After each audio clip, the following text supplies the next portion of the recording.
Hi guys, मैं हूं दीपिका और स्वागत करती हूं आपका दीपिका स्फीयर बॉक्स में। मूवी रिव्यू करने वाले हैं आज हम द स्केलेटन की। ओ माय गॉड, मूवी नाम से ही डरावनी है, स्केलेटन। मूवी शुरू होते ही हमें सबसे पहले एक लड़की दिखाई जाती है जिसका नाम कैरोलीन होता है, जो एक हॉस्पिटल में नर्स होती है। वो उस हॉस्पिटल में इस बात से थोड़ी नाराज रहती है कि वहाँ पेशेंट के सामान को जब कोई लेने नहीं आता था तो उसे फेंक दिया जाता था, और इसी वजह से कैरोलीन उस हॉस्पिटल की जॉब छोड़ देती है। उसके बाद जब वो बस में कहीं जा रही होती है तब अखबार में एक एड देखती है जिसमें लिखा था एक हाउस में एक केयर टेकर की ज़रूरत है।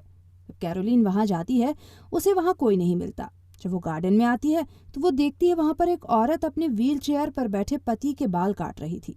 तभी कैरोलीन की मुलाकात उस घर के वकील से होती है जिसका नाम ल्यूक था। तब कैरोलीन उस घर की मालकिन वॉलेट से मिलती है और वॉलेट कैरोलीन को काम पर रख लेती है।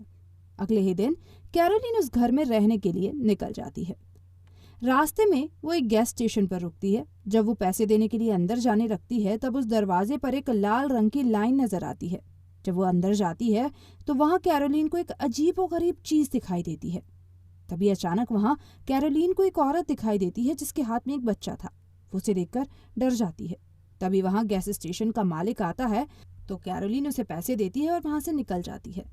अब कैरोलीन वॉलेट के घर जाती है। अब वो देखती है कि कमरे में एक भी आईना नहीं है। उसके बाद कैरोलीन वॉलेट के पति के कमरे में जाती है जिसका नाम बेंजामिन था। तब वो उससे बात करने लगती है। तभी वो आदमी उसका हाथ पकड़ लेता है और कैरोलीन से कुछ कहने लगता है कि तभी वहाँ वॉलेट आ जाती है और बेंजामिन उसका हाथ छोड़ देता है।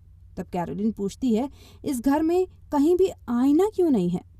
तब वॉलेट उसे एक छोटा सा आईना रखने की परमिशन दे देती है। उसके बाद वॉलेट कैरोलीन को घर दिखाती है जहां कैरोलीन कुछ फोटो देखती है। जब वो एक फोटो उठाती है तब देखती है कि फोटो की दूसरी तरफ एक कपल का भी फोटो है।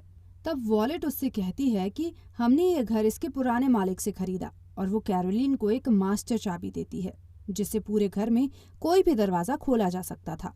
वॉलेट कैरोलीन से कहती है तुम जाओ और ऊपर वाले कमरे में से कुछ सामान ले आओ। जब कैरोलीन इस कमरे में जाती है तब उसे वहां एक कमरा और नजर आता है जिससे कुछ आवाजें आ रही थी। कैरोलीन उस कमरे को खोलने की कोशिश करती है पर वो कमरा नहीं खुलता। कैरोलीन सामान लेकर वहां से चली जाती है।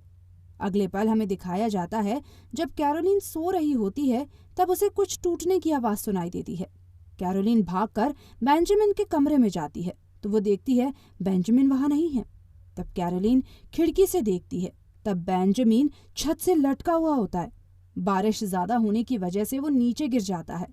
कैरोलीन उसकी व्हील चेयर लेने के लिए बेंजामिन के कमरे में जाती है। तब वो देखती है एक सफेद कपड़े पर हेल्प मी लिखा हुआ था। उसके बाद कैरोलीन इस कपड़े को अपने पास छुपा लेती है और बेंजामिन को उठाती है। अगले दिन कैरोलीन वो सफेद कपड़ा ल्यूक को दिखाती है। तब वो देखती है कि उस कपड़े पर कुछ नहीं लिखा। तब ल्यूक कहता है अपनी बात साबित करो। तभी वहां वॉलेट आ जाती है। उसके बाद कैरोलीन फिर से उस कमरे में चली जाती है और इस बार कैरोलीन उस दरवाजे को खोल देती है। तब कैरोलीन को एक किताब मिलती है जिसमें कुछ फोटोज और अपने आप को बचाने की विधि लिखी होती है। उसके बाद कैरोलीन देखती है कि उस कमरे में सारे घर के आईने रखे हुए थे क्योंकि वॉलेट ने उसे सिर्फ छोटा सा आईना रखने को बोला था। उसके बाद कैरोलीन वहां से चली जाती है। अगली सुबह वॉलेट कमरे में आती है और वहां एक बड़ा आईना देखती है और कैरोलीन को डांटने लगती है। तब कैरोलीन उससे इस घर का सच बताने को कहती है। तो वॉलेट कैरोलीन को इस घर का सच बताती है। वो कहती है 90 साल पहले एक पार्टी में मालिक के 2 बच्चे गायब हो गए थे। जब लोग उन्हें ढूंढने लगे तो इस घर के नौकर पापा जस्टिफाई और मामा जस्टिफाई ने उन्हें एक कमरे में कैद करके मोमबत्तियों के बीच बिठा रखा था जहां कुछ मंत्र भी चल रहे थे। ये देखकर पार्टी के लोगों ने मामा जस्टिफाई और पापा जस्टिफाई को वहीं पेड़ से लटकाकर जिंदा जला दिया था। तब से उनकी आत्मा इस घर के आईने में नजर आती है। अगले दिन कैरोलीन और ल्यूक एक नर्स से मिलने जाते हैं जिसने उस घर का काम छोड़ दिया था। वो नर्स कैरोलीन को भी वो घर छोड़ने को बोलती है। अगले दिन कैरोलीन फिर से अपने कमरे में उस डायरी को ढूंढने लगती है जो उस मिस्टीरियस कमरे में मिली थी, पर वो देखती है वहां से उसकी डायरी गायब हो चुकी थी क्योंकि वो वॉलेट ने चुरा ली थी। वॉलेट उस डायरी के पन्ने फाड़ने लगती है। उसके बाद कैरोलीन वॉलेट को आइस क्यूब में बेहोशी की दवाई मिलाकर बेहोश कर देती है। कैरोलीन को वॉलेट के कमरे में उसके बाल, गायब हुई डायरी और वो हेल्प मी वाला नोट मिलता है। तब कैरोलीन सब समझ जाती है और बेंजामिन को वहां से कार में बिठाकर भागने लगती है, पर गेट बंद होने की वजह से वो रुक जाती है। तभी वहां वॉलेट बंदूक लेकर आती है। कैरोलीन बेंजामिन को छुपाकर ल्यूक से मदद मांगने लगती है।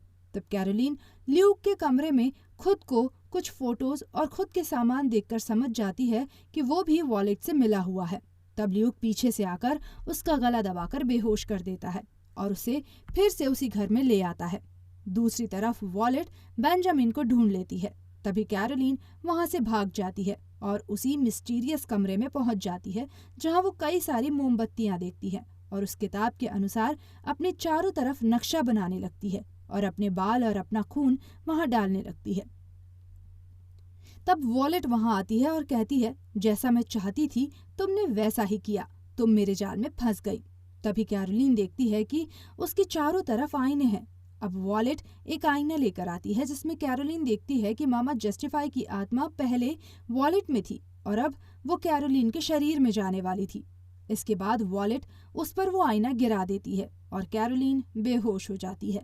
जब कैरोलीन उठती है तो सिगरेट पीने लगती है, मतलब मामा जस्टिफाई की आत्मा उसमें चली गई थी। उसके बाद ल्यूक वहां आता है क्योंकि उसके शरीर में पापा जस्टिफाई की आत्मा थी और बेंजामिन के अंदर असली ल्यूक की आत्मा थी। इसीलिए बेंजामिन कैरोलीन से बार बार मदद मांगता था।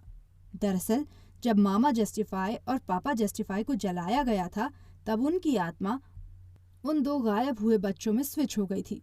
उसके बाद वो आत्मा बेंजामिन और वॉलेट में और फिर ल्यूक और कैरोलीन में। उसके बाद वहां पुलिस आती है और वॉलेट और बेंजामिन को हॉस्पिटल ले जाती है और मूवी यहीं खत्म हो जाती है। तो गाइज, कैसी लगी आपको ये मूवी और कैसा लगा आपको ये मूवी का रिव्यू, हमें कमेंट बॉक्स में ज़रूर बताइए। वीडियो पसंद आया हो तो एक लाइक ज़रूर कीजिए और दोस्तों के साथ शेयर कीजिए। और अगर चैनल पर नए हो तो इसे सब्सक्राइब करना ना भूलें।